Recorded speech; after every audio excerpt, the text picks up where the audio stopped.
today every company across the globe is a media company, whether they like it or not. And that's because regardless of what industry you're in or what product you're selling, content needs to flow through your organization. The marketing team needs it, sure, but so does sales and partnerships and product and operations and everybody in between. And so, because of how prevalent content is through a business, you need an engine to really drive how content flows through, how you get feedback, how you distribute assets, how you collect them. And we call that a creative operations system.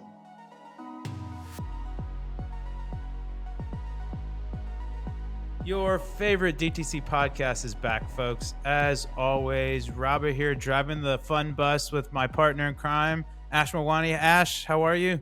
Good, my man. How are we doing? Oh, fantastic. You beat me on the Whale Wednesday. I have some Pink Panther gear on, and you are swagged up. I need to get the other man with the plan some swag. Shane from Air.inc. Shane, welcome to the show. How are we doing? How much do I have to pay for some whale swag? That's a real question. It's an absolute oversight on our part that it is not in your guys' hands. I have such a little brand crush on you guys. You have some really fun stuff going on over there. Where's this podcast find you today? I am in Red Hook in Brooklyn, New York. Beautiful. Living out here. It's not as hot as Austin, I imagine. No, it's brutal right now. It's like 105. This is the don't come to Austin time, or come to Austin if you want to figure out if you want to live here, because if you can get through it, it's beautiful for the rest of the month. But yeah, you're melting out here. It's there's hot. no locals only for the summer, right? It's a bit of that. Yeah, it's proper hot, man. We had our big DTC After Dark event, and pretty much nobody was from hot states. Like California was the hottest state they're from, and Texas thermostat's just different. It just hits different. It's hot. It's proper hot. Speaking of proper hot, you have created a pretty compelling product that I want to get more light on because it's incredible. It's helped alleviate a lot of different workflows.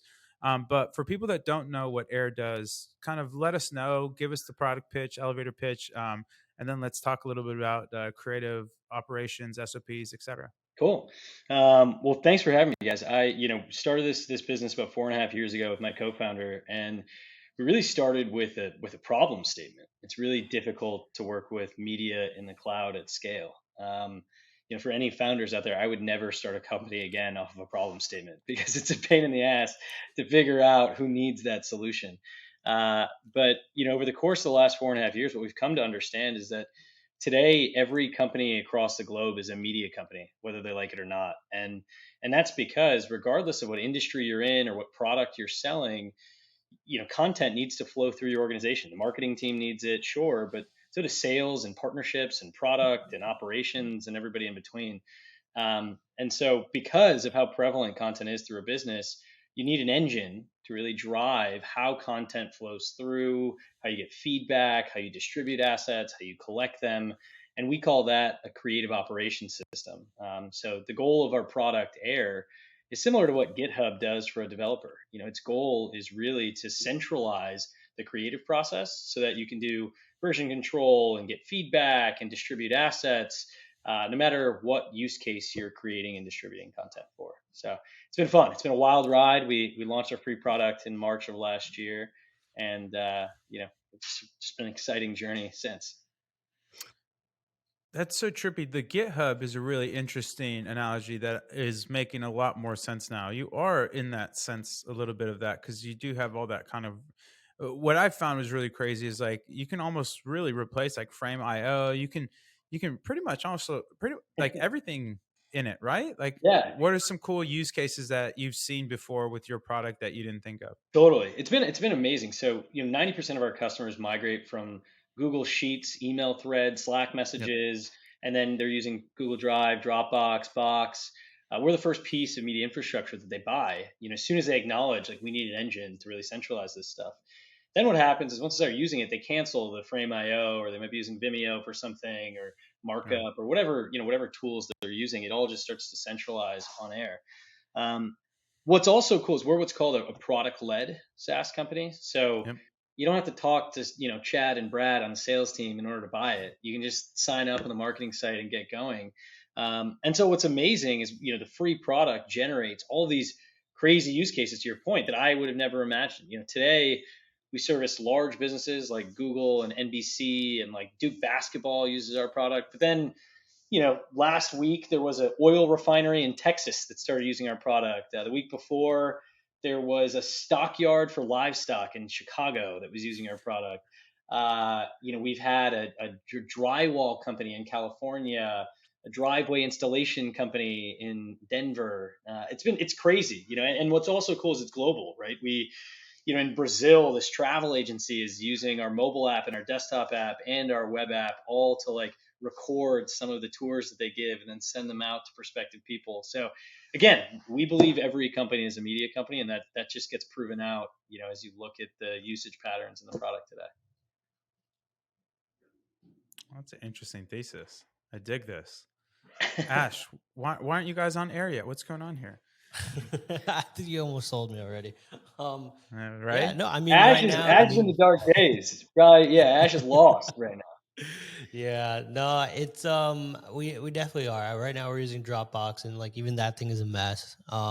It's like I think I've spent weeks trying to clean it up, and then it's like, all right, we have a process in place. All this media that comes in, it's gonna go into this folder, and then 2 weeks later, it's like, all right, we can't find shit. So now, Well, it's crazy. Look, I wish my first 10 minutes of any customer call is this exact same conversation where you're sitting there and you're trying to figure out how to optimize the next campaign for $1,000, but now you're not even thinking about the $20,000 you spent on the shoot last year to create all these assets that you could just create variants of and spit out because they're lost in some giant thing that you don't even know if you have rights for or who created it or if the guy that shot it even still works for you. So, I think that's the power of what we're trying to do, is allow you to make those real-time decisions with your content.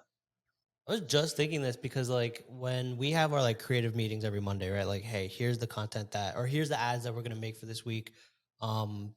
Oh, by the way, we had new content come in from our agency. Make sure we're utilizing it, right? We obviously paid for it. Let's utilize it. And like, I feel like I find the team using the same images over and over again. And it's like, didn't we just get new stuff? Like, have we used everything? Like, that is my question. Like, have we used everything? Like, that's the whole point, right? We're supposed to test everything. Are we really testing everything? And then the other part of it is, because, and I think this is where maybe some of the features of Air would make like total sense here, is we have so many products, right? And then different flavors within certain products, right? So like I saw you guys have like a smart search, right? Or a smart filter or something like that, where if I can search for like, hey, I'm looking for fruity cereal content, being able to just pull all of that together, that's huge because, all right, maybe this week we got to push it a little bit more, right? Instead of like, all right, let me go through the entire folder. Let me pick out the ones that are just fruity cereal and then like send it to the team. So, I mean, that's the qualitative stuff right there is what you remember. You remember like it was this orange looking thing with like a red box, and we did it like between January and June of like 3 years ago. And you can, really triangulate in Air through the mess of your chaos, with simple search just like that. So it's been cool, man. And I nerd out and get excited because I imagine where this could go, right? At some point we're going to connect with Facebook's ad API and be able to pull in all that performance data so that you can literally look at what's performing in the same product as your creative team is creating variants and versions, and you're giving them feedback. All of that can happen in one streamlined conversation. And that's the power we want to unlock at Air as we, just keep stepping towards the vision. Smart. Yeah, I see so many value vectors. For me, it goes almost just to the cheap ass that I am, kind of to Ash's point of like, I remember working for a client and they had spent like $10,000 or $15,000 on a shoot, and then they sent me all the Dropbox links and they're all dead. You're just like, and then you like good luck finding a creator. Like they're like they're like Jason Bourne, you know what I mean? Like once the fucking invoice is paid, you're never hearing from that person ever again. And so like you just spent all this money on these assets, and then also to Ash's point, like even if the assets are together, you kind of, path of least resistance sometimes, where it's just like, I know where these photos are. I can throw some, things on them, and just that's why you keep seeing those photos, just because they're easy to get to. I don't remember. Exactly. Everybody in your seat has that story. I used to be the chief digital officer of a television network called Revolt TV in LA, and we partnered with Diddy and launched this music network. And we spent $50,000 to get this shoot done, and like to try to get that man to go to a shoot and get stuff done. Like I don't know, it happens once every 6 months. And I kid you not, the kid who was a PA put the hard drive in his book bag, lost the book bag. Like that's still Amazing. like Yeah. like so the next week he pulled off whatever his selects were and we were fine, but the next week we wanted to go back to all the source material. It's gone. Amazing. And Yeah. no one's connecting the dots on the budget to the content because you see 10 pictures on your computer and you don't think, oh my god, these pictures are worth $50,000. We're insert here number, right? Yeah. And that's part of the challenge as we move to digital, and like this stuff just gets quick, and we're shooting stuff back and forth on our phones, like shit just gets lost and it's all over the place at this point. Do you guys have a That's mobile app amazing. as well? Yeah, iOS and Android. Ash, we're in it, dude. Wow. Don't hit the app I've store. been sleeping. I've been Ready to go for you. To be fair, I The didn't hit it either. Dodo. I love the Dodo uses our product. It's a media company in New Yeah. York focused on animals. They use our product to coordinate with all their different influencers. So they'll send out a board on air, and people can drop in content directly from their phone, and it'll go all the way into the library, and they can start the workflow that way. All right. I I'm promise sold. this wasn't supposed to turn into a product pitch, but that's really fucking compelling. Actually, I'm that's actually sold. really interesting. We just did the Hey, DTC After Dark. We do have an air board for that, but the influencer stuff is really interesting because, yeah, that's really interesting. Actually, I mean, that's it's super huge Just right cool. now. text We out, were dude. Just just text talking about out it. a collection form. Yeah, just literally just you grab that share link. There's a way to create a view that's just the form, and then you text it to people on their mobile app. They don't even have to have the app. They just see, oh, this is like a pretty landing site. It has some directions on what to upload. I upload it right into Huh. there, and then it goes straight in the library. So it works great for events also. Maybe we just get on the real tip with the Josh Durham and put in our automated. Once you sign the influencer, Ash, and just Yeah. put your stuff up No, here. Boom, boom, that's the boom. way I'm thinking about it, Sipping man. I mai mean, tais like, on the beach. Huh? yeah. I mean, think That's about it, man. I interesting. mean, 2 weeks ago, right? I put out that tweet like looking for UGC creators, and we had like Yep. almost 200 responded.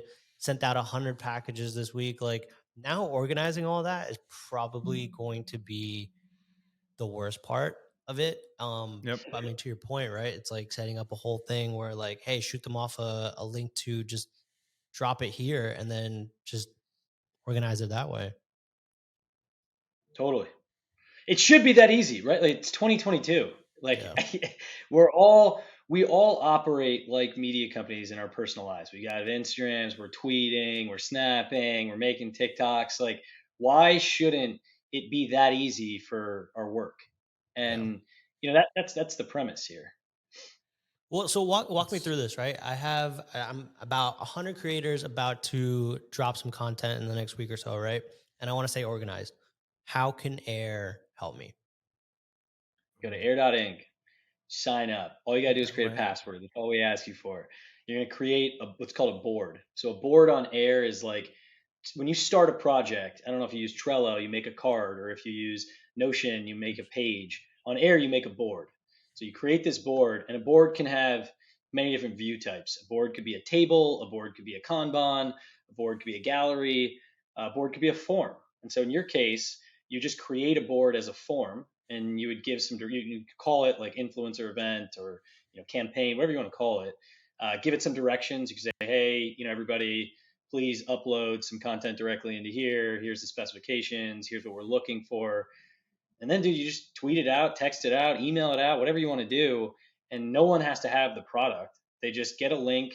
It's clear what the directions are. They upload directly into there. If you want, they can see the content that they're uploading. If you don't want, they don't have to be able to see it after they upload it, or they can't see anybody else's. If you want, you can also enforce them to tag it. So if you want them to give like expiration dates and like hand over rights, they can do all of that directly in the Interesting. form. And that's it. Then it's all automatically tagged from the uploader as it flows into your library. Wow. Huh. Already got the ideas going, man. Imagine 100 people uploading videos, too. have them tagged by like flavor, by like time, Product. stuff like that. Yeah, Totally. product. And you can mandate it. You can mandate it so that when you upload, you also have to tag. So if you're like, I want these people to tag which person is in what person is in this, or Yep. if they're approved as far as like our usage or whatever qualifications you have, those are all things we call custom fields. And you can enforce that people do that when they upload before they submit it. Damn. All right. So Huh. Got me. That got me. Um, where's the name come from, Shane? The big theory was a couple things. I used to work in private equity, and so we were investing in a lot of yeah. I was a huge tool hanging out in a suit, uh, and and we used to invest in a lot of like media companies. There's a big thing to be like on air. Yep. So that was part of it, and like or again, our original thesis is it's hard to work with media in the cloud at scale. A lot of that was media companies. But then, as we figured out that every company is a media company, there's this whole notion of like the cloud and being able to work in the cloud. And so, yeah, I don't know. It's a bit of those two things. I think it obviously hurts us with SEO, but the minute I talk to a CMO and I say like we're Air, it's just air.inc, they're like, holy shit, that's like, you really think this can be something. You're at big ambitions for this brand if you think you're going to be able to survive past the ability to be unsearchable. And I'm like, yeah, I do think at some point we'll get there. I'm super long in the business. So anyway, that's the name. I wouldn't recommend a 3-letter common word, to businesses Not great. unless they want to go through some misery. Not great. And But in a weird making TLD, one- but hey, to each their own. Living on air, baby. How big are you guys now? 60 people. Holy shit. Yeah, Wow. it's been crazy, man. We were 8 before the pandemic, and then we raised our Series A in September of 2020 Congrats.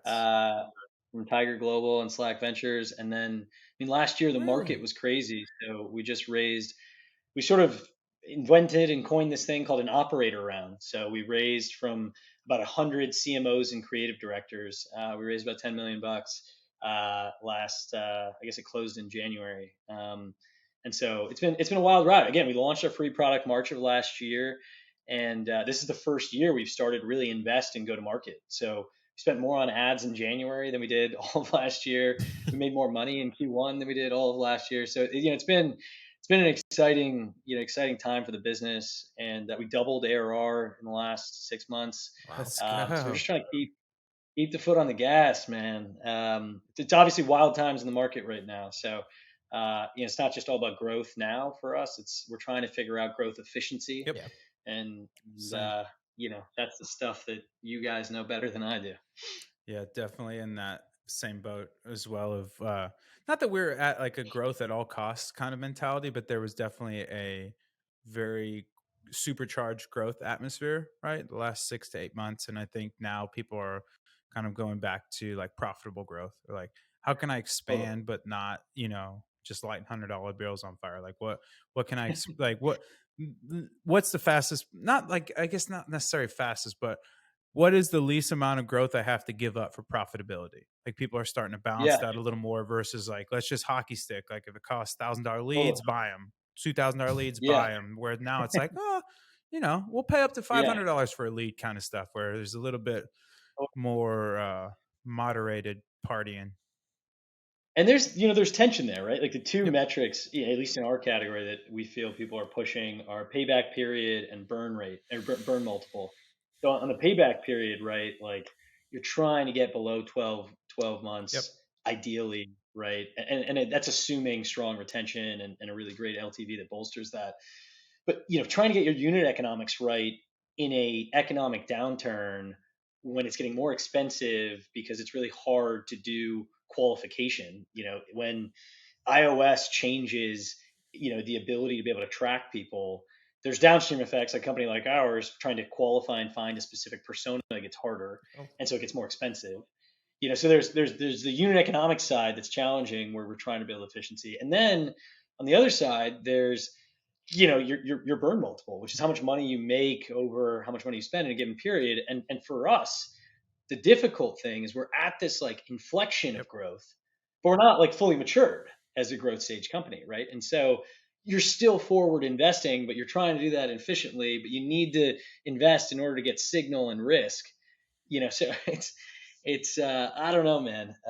It's a touchy road, but adapt and survive. I think, Robbo, was the mentality you pitched earlier. Yeah, I mean, honestly, I think that's the best just in general, even in the good times and the bad times, because in the good times you can kind of get a little crazy. But yeah, I think we're in a very unique place where SaaS companies have a little bit more grasp on their burn than other companies, and or not grasp, but like we can ratchet burn down a little bit faster than some other Yeah, companies where like it hurts to kind of let go some people because they can be core to the business, where there can be not fluff and sass, but there's usually faster ways to kind of churn down a SaaS company, and things will totally. still kind of keep going. Whereas like, Whole Foods lets go of 20% of their staff. Usually it's going to be like, or I guess Amazon now, but you get like Shopify just cut 10% of their people. Even if it's 1,000-person company, that's, it's 100 people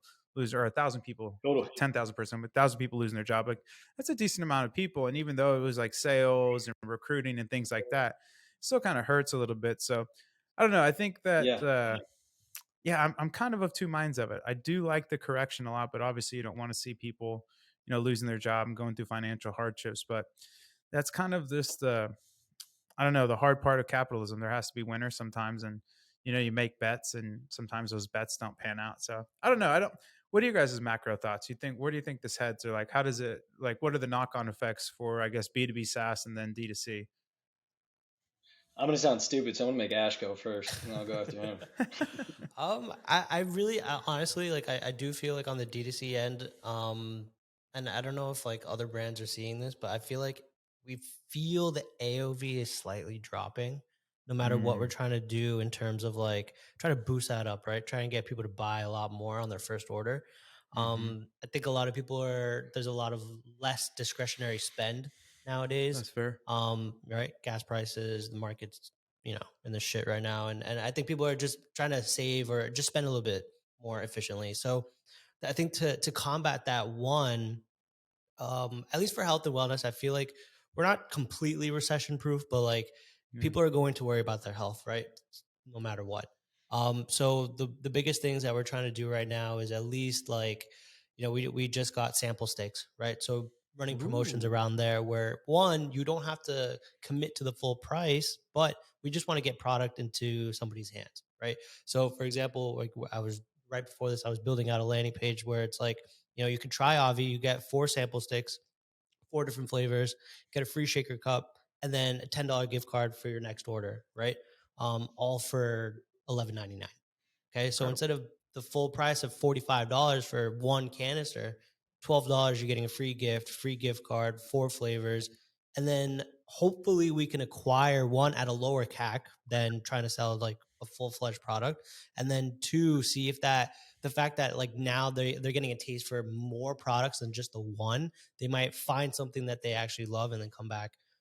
So I mean, one, trying to maybe give more value up front so that people don't feel like they're investing too much into something, and then two, just trying to you know give the experience of like, all right, well, I'm getting so much out of this, right? It's like, oh, I'm getting shaker cup, get that's like, all right, I can get a shaker cup for like $15 here, this whole thing is $12, you know what I mean? So I think that's what we're seeing at least, and then hoping that it's also summertime, right? So supplements during the summertime, it's like people aren't really, caring too much Almost. about weight loss too much. They're like, all right, well, I worked out the first half of this year. I'm gonna go to the beach and I'm gonna look the way I look, right? That's how like how I feel. So, but then Q4 comes around and that's holiday season, right? So gifting comes back, and I feel like people are probably saving for then too. So that's what I think about it. Yeah, I mean, I think on my end, I'm extremely bearish on the market right now. I think Facebook just makes earnings Yeah, we today. were I mean, just I, talking I about think that. I think, my macro point here is that uh, cash management is becoming really, really important, and that comes down to like bolstering the balance sheet with right now we're talking to venture debt Yep. providers to make sure that we have like some coverage just in case. We're thinking about, should we open up a note for some of our existings who missed out and want to put in more money? Not because we think we need it. We just raised, and knock on wood, thank God we did. But you just don't know. You don't know if this is going to be 6 months or if this is going to be 18 months. And so making sure that you have a plan if it goes 6 or 12 or 18, I think it's really, really critical to get right now. And you're making decisions right now with that at least in the forefront of your mind. So that's the first thing I'll say is like cash, real cash inflow, outflow, sit in the cash flow statement and like think through it and think through your plan. I think that the second thing is continuing to like invest in the things that like make your business whole in this period. So, as an example, I just talked to a buddy who runs one of the executives at a company that sells salmon.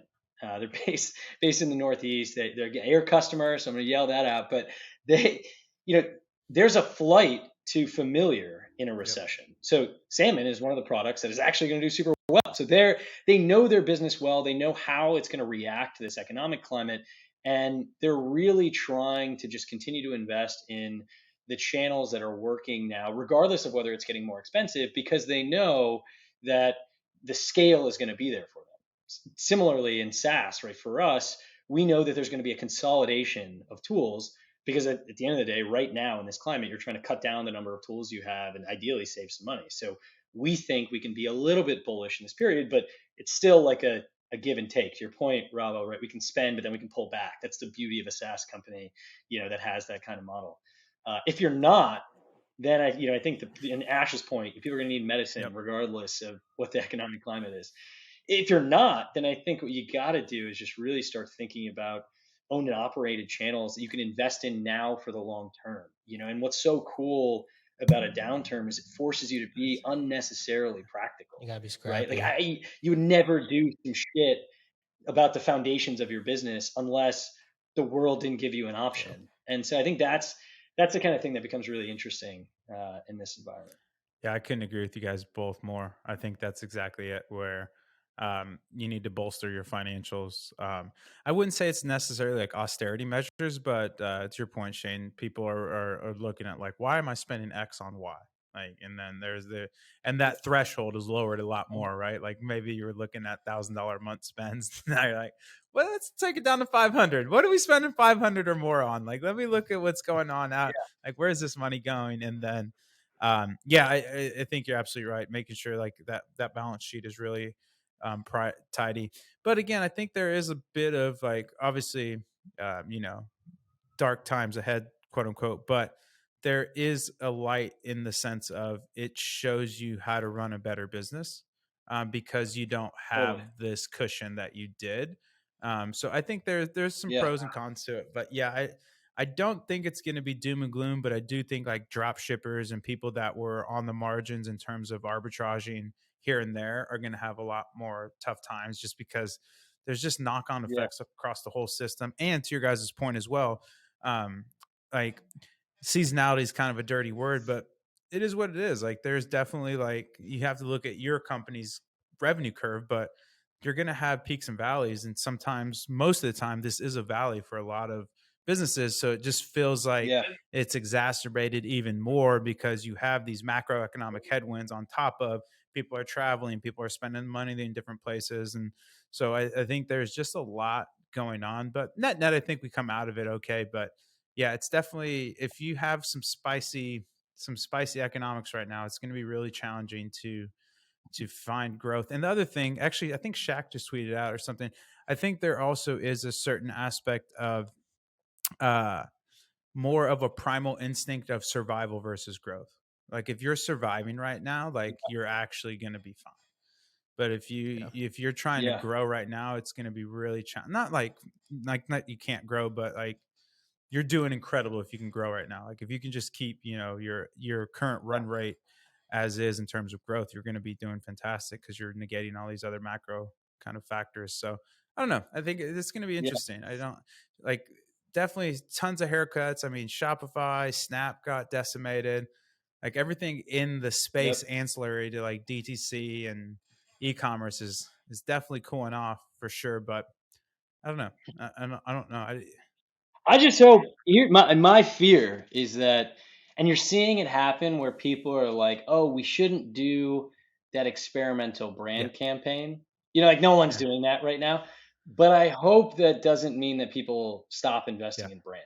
You know, and like my push would be to invest in brand more with your time than with your dollars, but to still do it, and because it matters, and it matters so much. You know, people's attention Yep. hasn't changed. Yeah. You know, like you still have to make it through the noise. You just can't shell out a quick buck to do it automatically. Yeah, and Yeah. I think it's just more efficient than it is anything, right? Like, just people are kind of, there's just a little Yeah, bit of pearl clutching going on right now.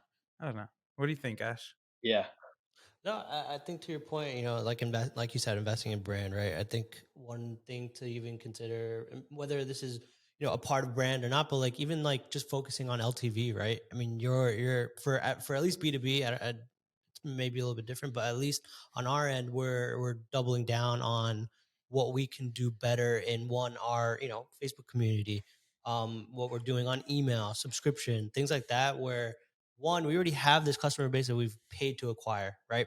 Like there are some diehard fans in there that still are going to, they're on this journey, right? At least for health and wellness, right? People are on this journey, they're going to stick on this journey, right? They've already allocated their a certain budget towards buying supplements or whatever it is. So like cleaning up that process and still making sure that like you're still coming out with like some fresh stuff, right? So for us, still flavor expansions, right? Yep. Even if we're doing like a minimum run, we're still, growing in that sense, and still innovating in that sense, where we're doing these fun drops, right? So we have a flavor drop next week on Friday. Can't give too much info on it yet Oh, because we no haven't told the breaking customers news. yet. Come on. But yeah, it's one of those things where like from a business operation standpoint, it's like, hey, if we need cash flow, like, all right, we already approved this flavor months ago. Like, all right, can we get a minimum run right now? Fine, Yep. let's do it. And then kind of prop up revenue and cash flow through there. So I think those small things that we can, small wins where we can kind of prop things up until things start to get better, until you hit, the holiday season and things like that. Focus on that. Like, you know, growth doesn't need to be the key focus right now, until the environment suits for it. I think it's also to that point about growth, Ash. It's also like qualifying that with where you're at in your life cycle as a business, Yep. right? So, as an example, like for us, if we're growing at over 250% year over year, we'll be able to go out and get hopefully a 30, 40, maybe 45 times multiple on ARR in our category. But if we're sacrificing and we're only growing at 150% year over year, then that multiple is down to 20% or even below. And so, I think like it's all this Yeah. equation that is a delicate dance for sure. But making sure that everybody across the organization understands how the math plays out. If we cut the dollar here, if you don't do this, then we can't do that. Like Yeah. that's the thing that I'm struggling with the Yeah. most right now, is to like get everybody to see the whole Makes sense. game instead of just like their Yeah. silo of it. No, and to even like, at least on our side, where if we cut back like investment on marketing, right? It doesn't just affect D2C, it affects everything else, right? The whole ecosystem, retail, Vitamin Shop, GNC, Amazon, every other Exactly. channel that we're in that you don't see on a day-to-day basis. Like that is where I think we learned our lesson, where like you can't drastically cut back just because like costs are like kind of inching up. Look at it on a month-to-month level. Make sure that, hey, like if you cut back spend, is Vitamin Shop placing another order with you, right? Or is GNC placing another order? Is Amazon like still, performing? So don't look at it as just a single channel. I mean, if you are just online, then obviously that is what it is. But look at everything else around you, right? So for you, like the example you said, like, hey, you're thinking long term, right? Like if you stop and you cut back, then long term you may not be able to raise it more than you could have, right? So that I Totally. like you said, it's an equation that you kind of have to figure out, and the brands that are scrappy enough to do it, I think will survive in the long run.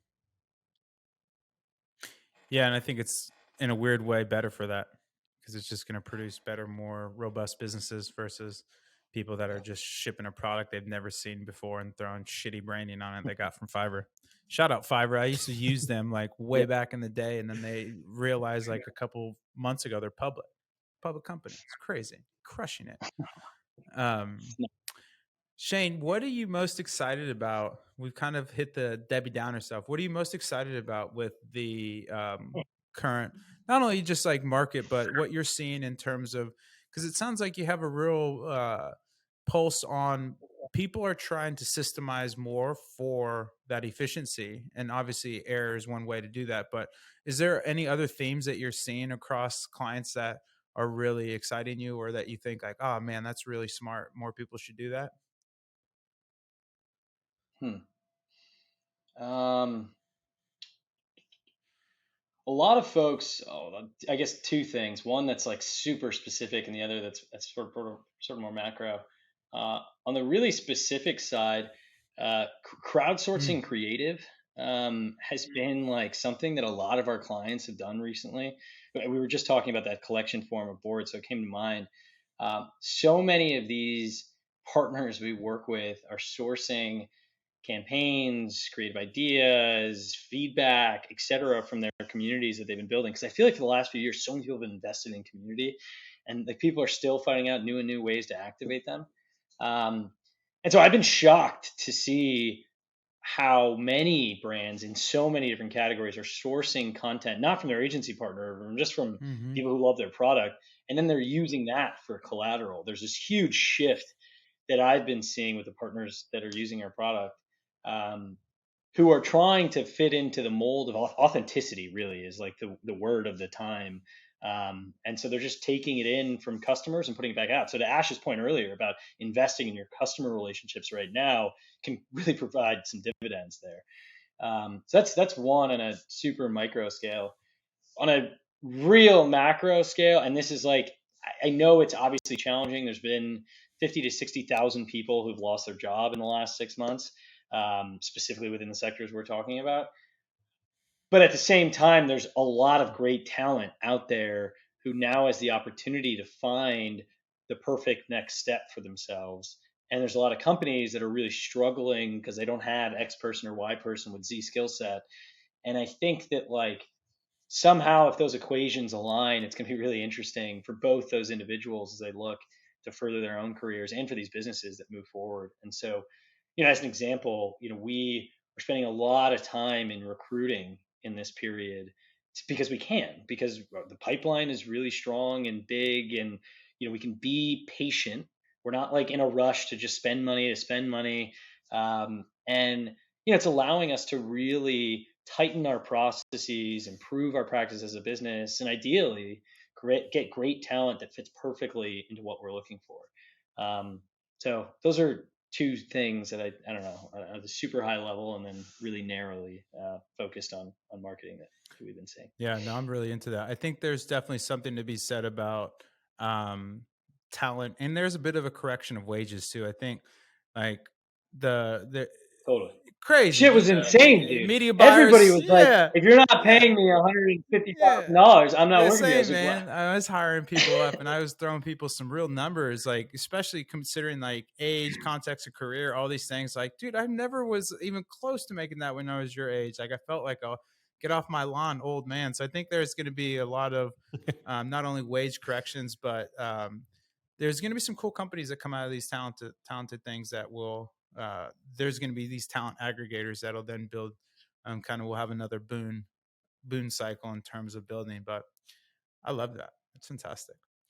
Let me see. What else do I got for you? I think that's the big one.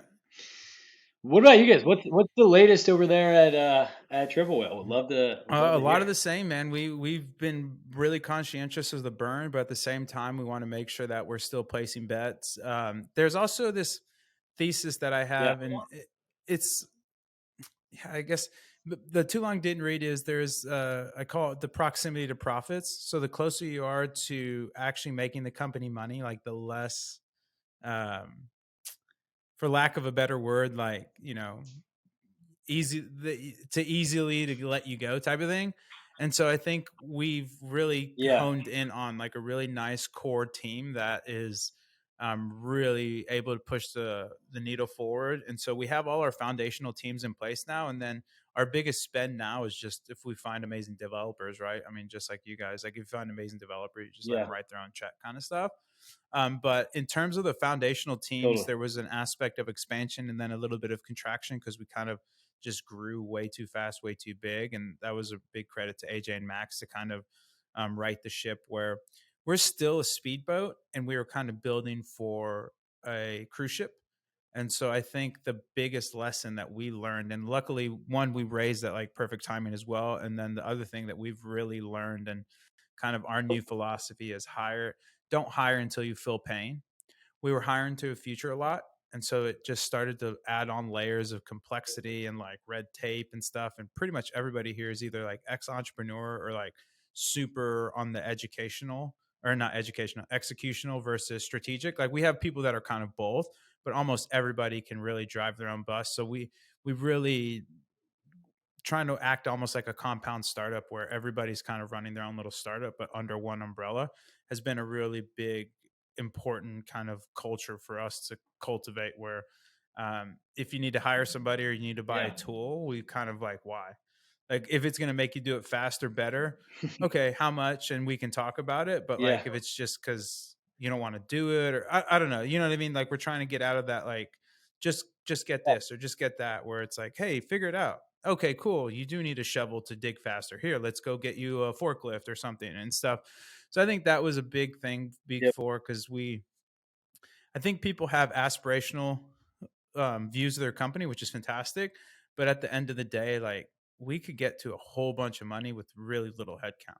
And so there was no reason, especially outside of like Yep. dev and CX, like those are always going to be two headcount heavy places in the business because they kind of variably scale, right? Like the more people we have, no matter how good your CX guest, you can only have, so many clients per CX agent and so on and so forth. And then developers is going to be, again, going back to path or proximity to profits, developers almost a direct line to being able to push features out because we also believe in a little bit of product led growth. So the more product velocity we have, the better the company Yeah. does, et cetera, et cetera. So yeah, so that was kind of a whole meandering way of saying basically we got really tight on the wallet, but also very first principles of like we have really clear silos of ownership. And so I think that for me, design by committee or decision by committee is like the worst thing you can ever do. I don't think that input's bad, but I think like the king or queen needs to make the decision because if not, like one, there's no ownership, and two, like Yeah.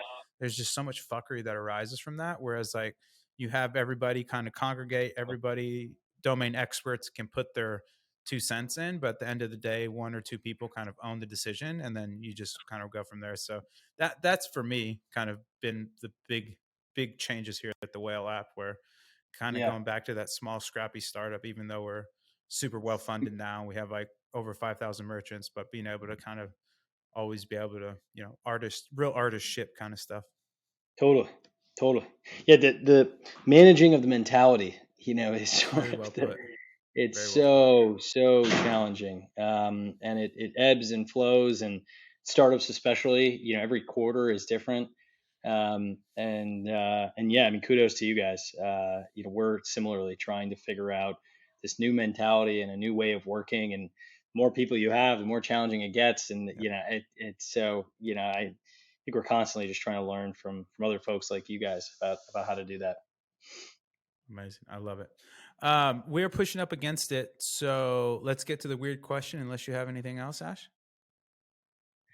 No, I think you guys, yeah, I mean, you guys are in that situation where you guys are, you have gone through like the funding and things like that, where we're about to raise our Series A. So we understand how important it is to like now, okay, we need that kind of that basket to kind of keep us going, right? Mm-hmm.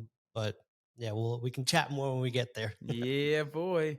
Okay, so the weird question today will be um, if you were handed over the uh, aux cord, so the auxiliary cord in the car, what song do you play? And There's only one song. Frank Sinatra, New York, New York. Look See you at later, that. That was bye. the That's it. fastest. Come on. Amazing. I mean, it's Frank, dude. It's Check. Frank. No questions asked. Done. Amazing. The whole. You're going live from Madison Square Garden. You're playing the whole show end to end, and you got to get the little bits between where he pulls that Dave Matthews, like, I'm just gonna talk through to the next song. That's Frank. Madison Square Garden. Put it on tonight. Throw some Bucatini maybe on and call it an evening. Oh man, That's that was the best, quickest answer to the weird question of the day, Shane. That You get was. the award so I far. can't That's even the follow that running up. champion. What do you got for me, Ash? I'm handing you the aux cable. You got no banger for me? Nothing? It's not Frank? It's not that. I can tell you that. It's not gonna be Frank, but I feel like we're gonna have to put on Frank after this. I know, right? Maybe copyright stuff. Get it in there though. Editors, take note. Yeah, no, I mean, I don't know. If you know me, I'm a big Drake fan, so Yeah. I'm tossing on some of the oldies. Show Me a Good Time by Drake. That's just my classic. If you guys haven't heard How's it, go the check new it out. album? I heard it's a little. Ash hates the new album. Ash hates the new album. It's a little sus, right? You gotta get me like a nice like vibe. Like I need to be on the beach somewhere, and then turn that on, and I'll be fine. Yeah, we can't all afford to go to Mykonos anymore, so we can't listen to the new album. Yeah, exactly. That's what it is. No one's on a beach this year. We're trying to save money. Just seeing the crypto tears while you're listening to Drake. Yeah, it ain't great anymore. Amazing. I don't know what I'd go. Maybe a little Tom Petty. Maybe a little OG. Maybe some Foo Fighters. Maybe some Rage Against the Machine. Just go crazy with it. Just get all jacked up and be going. Wow. Get the crowd going. Let everybody know. I like it. Fantastic All three answers. different genres. Yeah, fantastic answers. Shane, where can people find you? How can people follow you? How can they get more involved in Air? This time is yours, my friend. Check us out, www.air.inc, INC. My email's shane@air.inc. If you have any questions, shoot me an email. I'll respond quickly. You know, I'm not a big guy on the Twitter sphere. I don't really do that. Occasionally there's a LinkedIn post, but I'm around. I would love to help. Amazing. Ash, let the people know. Yes, sir. If you are looking for advice on paid media, I'm on MentorPath, so hit me up there. If you are looking for some collagen in your life, check out a vitamin shop nearby. We will be there. And if you see it, take a picture, tag me on Twitter. And then, follow me on the Bird at Ashvin Malwani. Just dropped a nice thread about influencer marketing. So check it out. Heat. The kid's putting heat out. Shane, my brother, thank you so much. If you're ever in Austin, give me a shout. I think we're coming back out to New York soon-ish. So I'll hit you up if we do come back out. Brooklyn, one of my favorite spots. Ash, always a pleasure. You're my man. Looking great in that triple swag, by the way. Shane will get your swag bag sent out to you. If you do want to get more involved with the Bird or Triple Well, geez, getting long in the day. Sorry. Triple Well, it is at Triple Well on the Bird app. And then we have a fantastic newsletter that goes out every Tuesday, Thursday called Whale Mail. Definitely sign up there. That's right on our Twitter profiles. And then if you do want to go sign up, just go to triplewhale.com. Start printing money with the Whale app. Guys, thanks so much. Go get Air. Go start and get your creatives and your SOPs in place. Ash, thank you for all the knowledge, my friend. We will see everybody on the flip. That's it. Another DTC in the books. Bye, everybody.